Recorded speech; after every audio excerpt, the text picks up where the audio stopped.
नमस्कार। आपका अखबार के इस अंक में आपका स्वागत है। मैं हूं प्रदीप सिंह। 2024 का चुनाव, उसके मुद्दे बहुत सारे होंगे, लेकिन एक प्रमुख मुद्दा जो देश भर में होगा, अलग अलग राज्यों में भी होगा, नेताओं के खिलाफ होगा, विपक्षी दलों के खिलाफ खासतौर से होगा, वो होगा भ्रष्टाचार। भ्रष्टाचार इस देश की प्रगति को, आर्थिक प्रगति को, सामाजिक प्रगति को और राजनीतिक प्रगति को भी वो दीमक की तरह चाटता रहा है पिछले 75 साल से। भ्रष्टाचार के खिलाफ किसी सरकार ने, सब सरकारें बोलती रही हैं, आवाज़ उठाती रही हैं, कहती रही हैं, वादा करती रही कार्रवाई की, लेकिन पहली बार नरेंद्र मोदी की सरकार ने इस भ्रष्टाचार के खिलाफ कार्रवाई करने की कोशिश की। उन पर बड़ा आरोप है। आरोप दो तरह के हैं। एक आरोप है विपक्षी दलों का, जो इसके घेरे में आ रहे हैं और जो उनके साथी दल हैं, उनका आरोप है कि ये पॉलिटिकल वेंडेटा है, ये राजनीतिक बदले की कार्रवाई है। उसके तहत ये कार्रवाई हो रही है। ईडी को और दूसरी जो जांच एजेंसियां केंद्रीय हैं, उनको लगा दिया गया है विपक्षी नेताओं के खिलाफ, ताकि वो चुनाव में पूरी तरह से काम न कर पाए। एक आरोप ये है। दूसरा है सिलेक्टिवनेस का, कि आप केवल विपक्ष के जो नेता हैं उनके खिलाफ कार्रवाई कर रहे हैं, जो भारतीय जनता पार्टी के नेता हैं या भारतीय जनता पार्टी से जुड़े हुए दलों के जो नेता हैं उनके खिलाफ कार्रवाई नहीं कर सकते। अब आप देखिए कि देश में 6 राज्यों के नेता, केवल मैं बड़े नेताओं की बात कर रहा हूँ, छोटे नेताओं की और दूसरे लोगों की बात नहीं कर रहा हूँ, 6 राज्यों के नेता ईडी के घेरे में है। इनकम टैक्स का जो रेड वेट चल रही है उसको तो छोड़ ही दीजिए आप, जो सीबीआई की जांच चल रही है उसको भी छोड़ दीजिए, केवल एनफोर्समेंट डायरेक्टरेट की।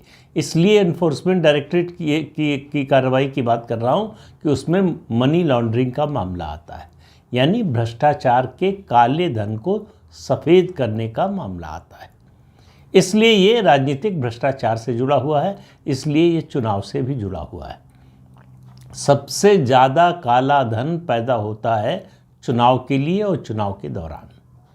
तो चुनाव के समय इस तरह की कार्रवाई, ऐसा नहीं कि ये कार्रवाई जो है वो चुनाव के समय शुरू हुई है, काफ़ी समय से चल रही। जब से मोदी सरकार आई है उसके कुछ समय बाद से ये कार्रवाई शुरू हुई है और चल रही है। ईडी का समन जाए और नेता उससे भाग जाएं, ये इस देश में बड़ा मुश्किल से देखने को मिलता था। कांग्रेस के लोग पहले ऐसा कर चुके हैं।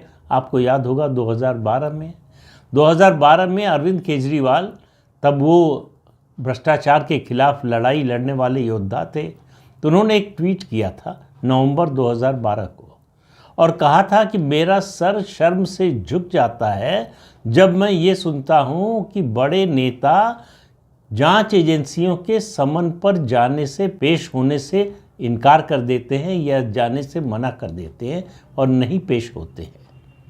आज वही अरविंद केजरीवाल वही काम कर रहे हैं जिस पर उनका सर शर्म से झुक जाता था। आज उनका सर गर्व से उठा हुआ है।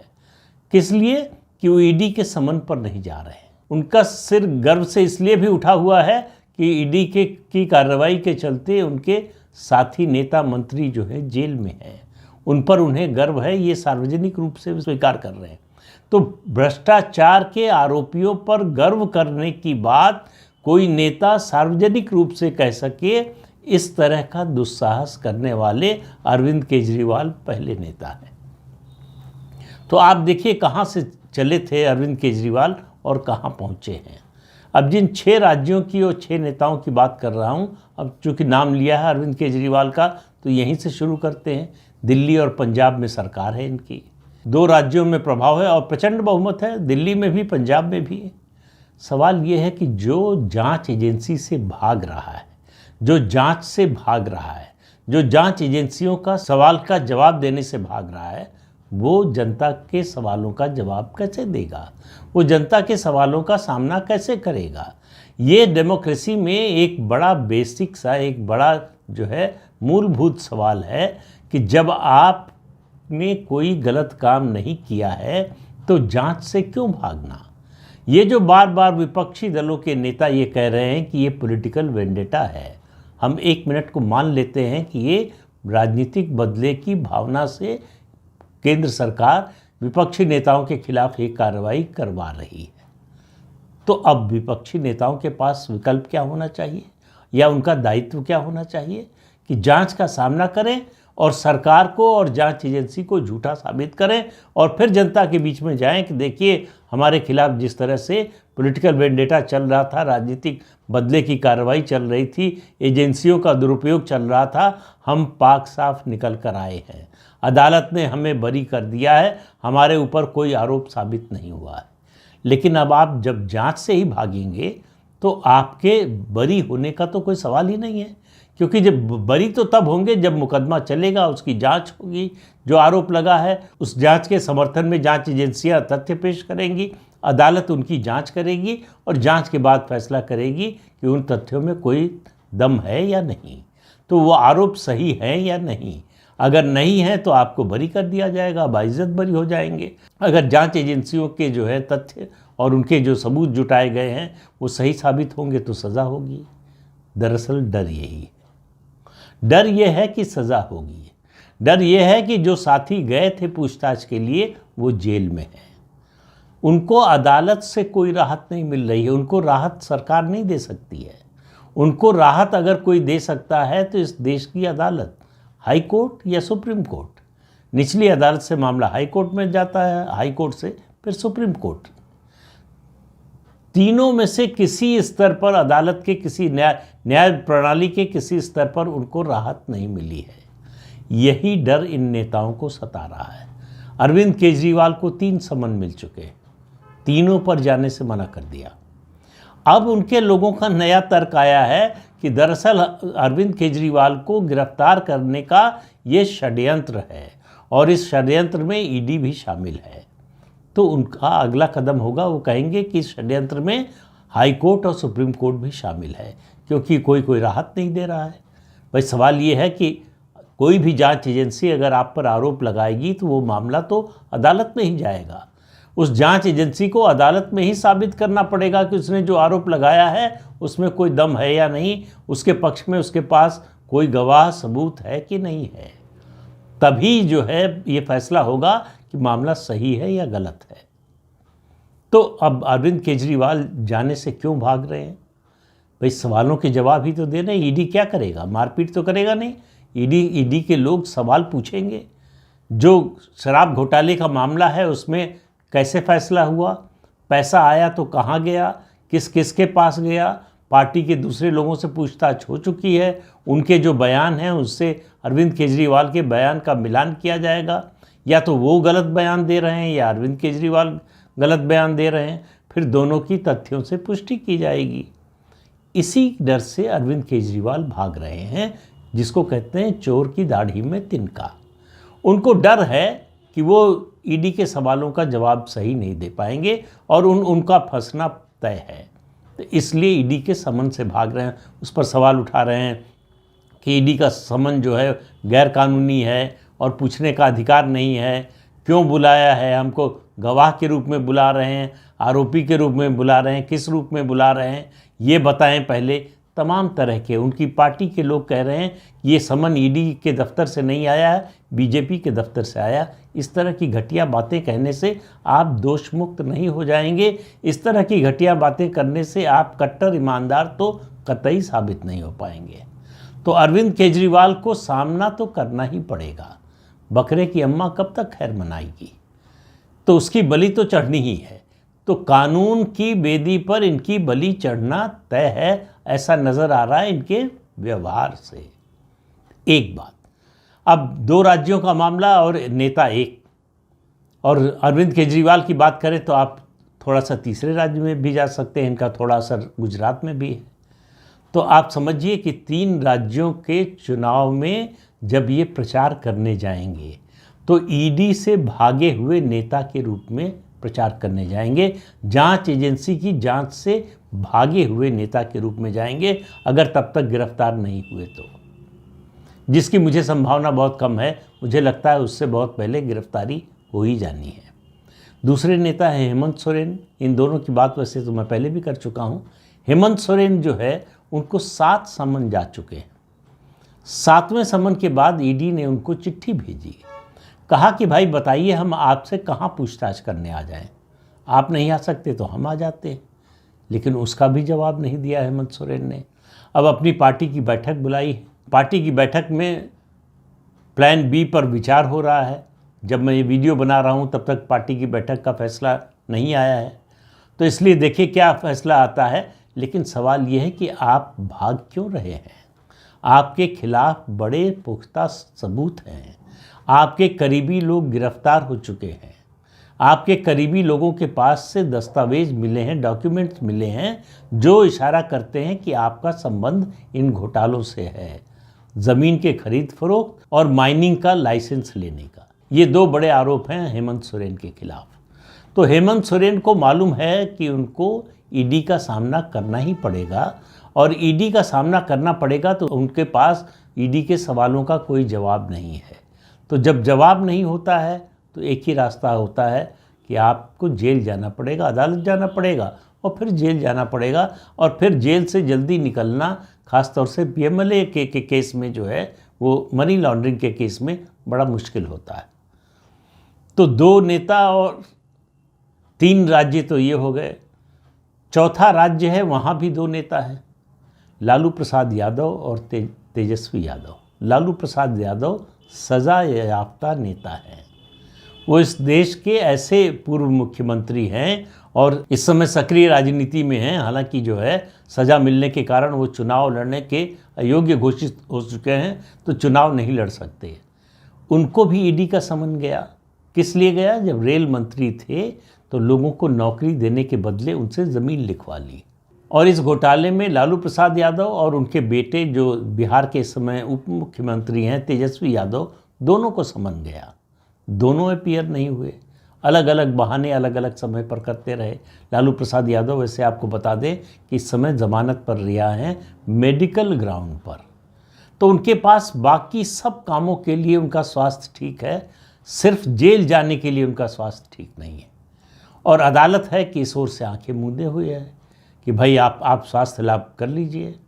तो ऐसी सुविधा बड़े लोगों को मिलती है, आम जो है वो आरोपी, उसको इस तरह की सुविधा नहीं मिलती कि स्वास्थ्य नहीं ठीक है इसलिए उसको ज़मानत मिल जाए और महीनों महीनों ज़मानत पर रहे वो, और सब कुछ करता रहे। ये कानून भी देखता रहे, पुलिस भी देखती रहे, जांच एजेंसी भी देखती रहे, अदालत भी देखती रहे, उसके बावजूद कोई उसके खिलाफ कार्रवाई ना हो। तो 4 नेता ये हो गए। 5वें नेता हैं बाला साहब उद्धव ठाकरे, शिवसेना के नेता संजय राउत। वो जेल काट कर आ चुके हैं, तो उनको मालूम है कि जेल में क्या होता है, तो इसलिए वो भी जो है भाग रहे हैं जांच एजेंसी से कि उसके सामने जाएंगे तो उसके बाद फिर से जो है जेल की हवा खानी पड़ेगी। तो उनको मालूम है कि जेल की हवा कैसी होती है, तो वो फिर से जेल जाना नहीं चाहते। लेकिन जेल से बचने का रास्ता तो एक ही है कि आप अपने को निर्दोष साबित करें। और आखिरी नेता जिनका नाम ले रहा हूं वो हैं अभिषेक बनर्जी। पश्चिम बंगाल की मुख्यमंत्री ममता बनर्जी के भतीजे हैं। उनको ईडी का समन गया, वो भी नहीं अपीयर हुए, वो भी नहीं पेश हुए। अब आप देखिए कि इन लोगों की हिम्मत देखिए। पहले ऐसा होता नहीं था कि अगर किसी जांच एजेंसी का समन गया है किसी नेता के यहाँ तो वो पेश तो होता ही था, जवाब कुछ भी दे, भले ही सारे आरोपों से इनकार कर दे, लेकिन पेश तो होता था। लेकिन ये लोग ऐसे हैं जो चोरी और सीनाजोरी दोनों कर रहे हैं, यानी जांच एजेंसी के सामने अपीयर नहीं हो रहे हैं और उल्टा आरोप लगा रहे हैं कि ये केंद्र सरकार, मोदी सरकार जो है राजनीतिक बदले की भावना से हमारे खिलाफ कार्रवाई कर रही है, एजेंसियों को हमारे खिलाफ लगाया है। तो आपके लिए तो सबसे अच्छा मौका है, फिर कह रहा हूँ कि अदालत में जाइए, अपने को निर्दोष साबित कीजिए, उसके बाद जनता की अदालत में जाकर इस सरकार को एक्सपोज कीजिए। तो लेकिन वो तो तब कर सकते हैं जब आपको खुद यकीन हो कि आप पाक साफ हैं, आप ईमानदार हैं।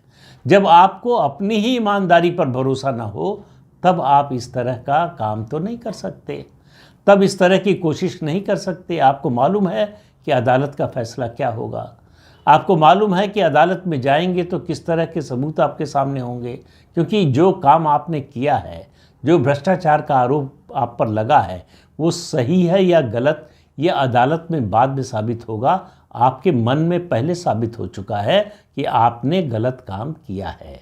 तो ये जो आपका अपराध बोध है, ये जो गिल्ट है, ये आपको जांच एजेंसी के सामने जाने से रोक रहा है और जो है एक विक्टिम कार्ड खेलने का मौका मिल रहा है आपको कि आप जांच एजेंसी के सामने मत जाइए, कहिए कि ये सरकार हमको फंसाने की कोशिश कर रही है। कोई सरकार आपको फंसा नहीं सकती अगर आपके खिलाफ सबूत नहीं है। कोई अदालत आपको जेल नहीं भेज सकती अगर आपके खिलाफ सबूत नहीं है। और अगर आपके खिलाफ सबूत है तो कोई अदालत आपको बचा नहीं सकती, कोई सरकार आपको बचा नहीं सकती। तो इसलिए इन नेताओं के, अब आप देखिए लोकसभा चुनाव की एक तरह से शुरुआत हो गई है, कैंपेन आप कहें तो शुरू हो गई है। केरल से प्रधानमंत्री ने कल जो है इसकी शुरुआत कर दी है और बाकी पार्टियों के नेता भी शुरू करने वाले हैं। जो 27 दलों का गठबंधन बना है उसकी जल्दी ही बैठक होने वाली है सीट शेयरिंग पर। ये जनता के बीच में जाकर बोलेंगे क्या, कहेंगे क्या? जब वो कहेंगे कि ये केंद्र सरकार, ये मोदी सरकार हमारे खिलाफ बदले की भावना से काम कर रही है, हमको झूठे मामलों में फंसा रही है, तो लोगों के मन में सवाल उठेगा। वहाँ पर पब्लिक मीटिंग में पूछ पाएँ या नहीं, लेकिन लोगों के मन में सवाल उठेगा कि भाई आप जांच का सामना क्यों नहीं कर रहे हैं। आम आदमी के खिलाफ कोई आरोप लगता है तो जांच का सामना करता है, अदालत में अपना केस लड़ता है। अगर वो निर्दोष है तो छूट जाता है, बरी हो जाता है, दोषी है तो सज़ा मिलती है। तो आपके लिए कोई अलग कानून तो है नहीं, आपके लिए ऐसा कानून तो हो नहीं सकता कि आप अपने को सर्टिफिकेट दें ईमानदार होने का और अदालत आपको बरी कर दे। इस तरह का कानून तो अभी देश में बना नहीं है। तो जनता की अदालत में ये अपने को पहले गुनहगार साबित कर रहे हैं। ये पहले ही बता रहे हैं कि दरअसल हम दोषी हैं, ये हम मानते हैं, लेकिन आप मत मानिए। अब आप देखिए, तर्क देखिए कि जनता से कह रहे हैं कि हम मानते हैं कि हम ईमानदार नहीं हैं, लेकिन आप हमको कट्टर ईमानदार मानिए। अब इस तरह का तर्क तो कैसे चल सकता है, लेकिन चलाने की कोशिश हो रही है। लेकिन सरकार पर एक आरोप तो निश्चित रूप से है कि वो सिलेक्टिव है, यानी जो भारतीय जनता पार्टी या सरकार से जुड़ी दूसरी पार्टियां हैं, उनके नेताओं के खिलाफ ऐसी कार्रवाई क्यों नहीं हो रही है। अब मैं तो इसके जवाब में कहता हूं कि भाई 10 साल का समय था कांग्रेस पार्टी के पास और उसके सहयोगी दलों के पास।